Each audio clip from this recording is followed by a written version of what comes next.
Okay, Aquaman and the Lost Kingdom, the trailer is out. I don't really have any expectation when watching this trailer. We're gonna give it a shot, we're gonna see how it looks, and then after, we're gonna discuss it a little bit. Okay, here we go. 4 years ago, I was basically unemployed. A wanderer with no home. But now, I'm a husband and a father. And I wouldn't have it any other way. Okay, I gotta stop already. Why does the trailer sound like one of those types of movies or like, hey, my name's Tyrell. You're probably wondering how I got in this position. Oh my I god. don't know how you did it, Pops. My job was a little less stressful than yours.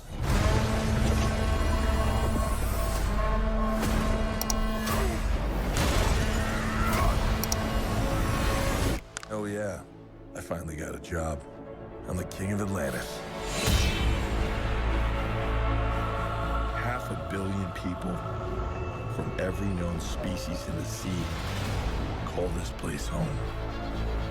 Okay, That at least doesn't it mean still they'll looks like me. pretty, like the first one. I'm gonna kill Aquaman and destroy everything he holds dear. I'm gonna murder his family, There's his mom. burn his kingdom to ash. That's his dad's home. He must be stopped, or a global meltdown is imminent. Is it like a different trident he's I think holding? I know someone might be able to help us. Ooh, you look rough. Oh, it's his brother. So it's gonna be like a buddy, like a brother Brother, team up. Yeah. I cannot believe you let this happen. Yeah, well, I hate this job. True king builds bridges, Was this Skull Island? True king builds bridges. We need to find Manta. He's different now. He's stronger than before. Suit looks good. Black I'll give him that. During King Atlan's course. time, there were 7 kingdoms. And the trident was a curse upon them all. Was okay. Looks like Sauron out here. He means to end the bloodline.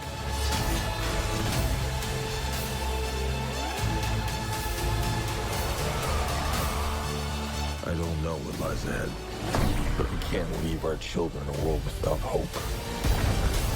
You're not as bad at this as you think. If you lead, the 7 kingdoms will follow. There's Mara.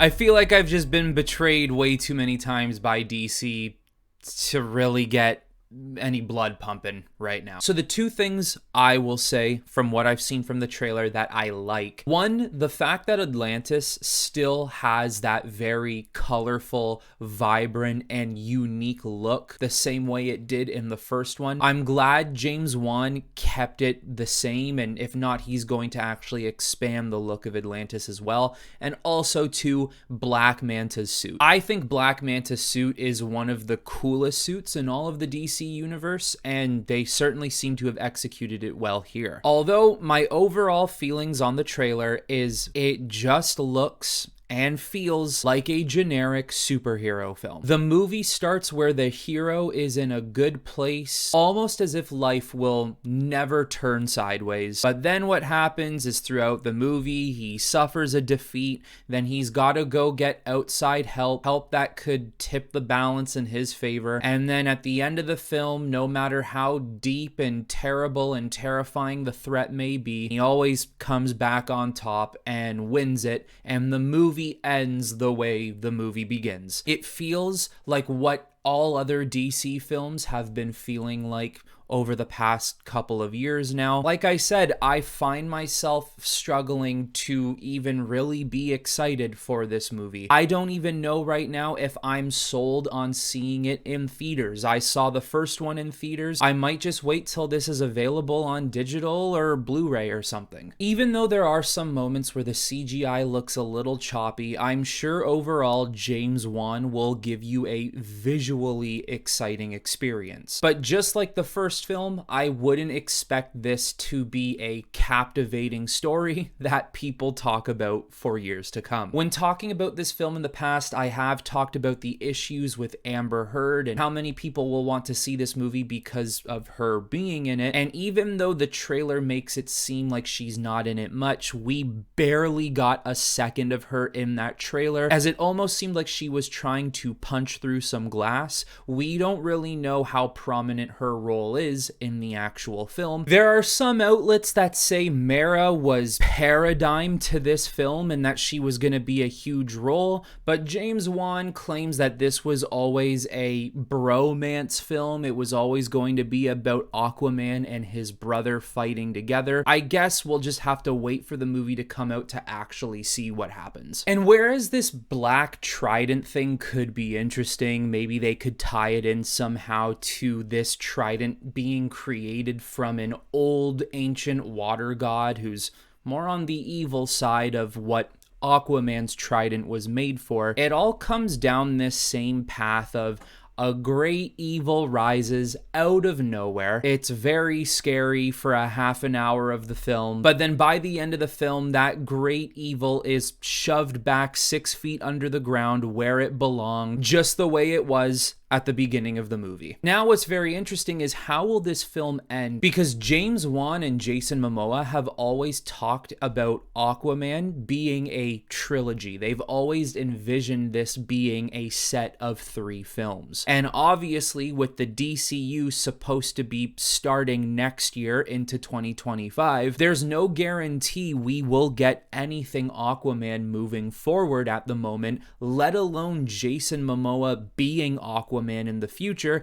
because it really does seem like Jason Momoa is supposed to be staying in the DC universe, but he's going to be playing a different character, potentially someone like Lobo. And the last thing they're gonna do is get James Wan to make an Aquaman 3 with an Aquaman who's not played by Jason Momoa, unless they want to make things much more confusing, which Warner Brothers is really good at doing. This film obviously entered a staggering amount of reshoots, which I'm sure changed a lot of the story. Ben Affleck's Batman is more than likely not going to be featured in it. Michael Keaton's Batman is obviously gone. If anyone else was to ever show up in this movie, like Henry Cavill's Superman or Gal Gadot's Wonder Woman, you can probably count that out. No matter how big or small her role was actually going to be, Amber Heard as Mara is probably greatly diminished. Most of all, the ending of this movie, whereas it probably did at one point end to open up for a sequel, it probably ends in a way that the Flash film ended. Either it's going to have a terrible spit in the face ending the way the Flash did, or it's gonna end with him and his brother being like, hey, we beat Manta and the Threat.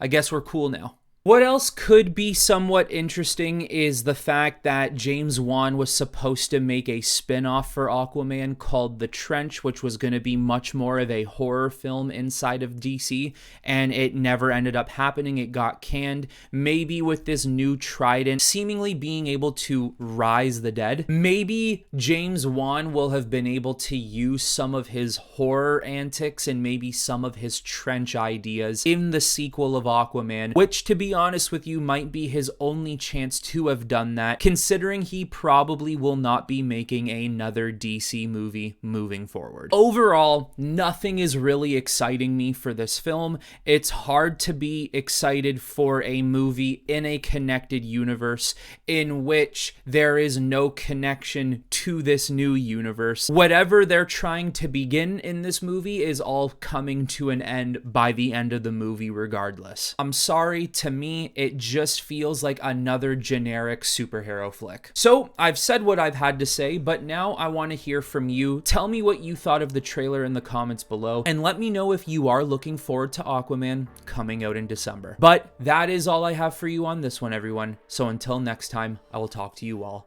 very soon.